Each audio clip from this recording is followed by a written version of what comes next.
అనంతపురం జిల్లా మాజీ సైనికుల సంఘం జిల్లా అధ్యక్షులు కెప్టెన్ దుదే కులశేఖర్ ఆధ్వర్యంలో 1965, 1971 యుద్ధాలలో పాల్గొన్న మాజీ సైనికులకు నిర్వహించిన సన్మానం కార్యక్రమం ఘనంగా జరిగింది.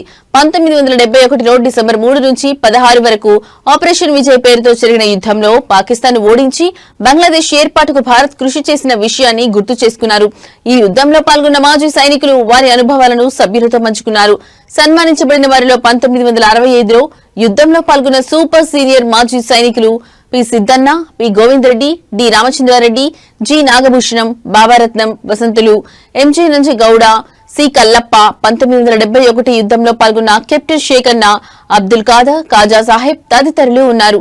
ఈ కార్యక్రమంలో treasurer Thimmareddy Eswaraiah, Penchalaiah, E Rangareddy, B A Hussain, Jangamshetty Suresh తదితరులు పాల్గొన్నారు.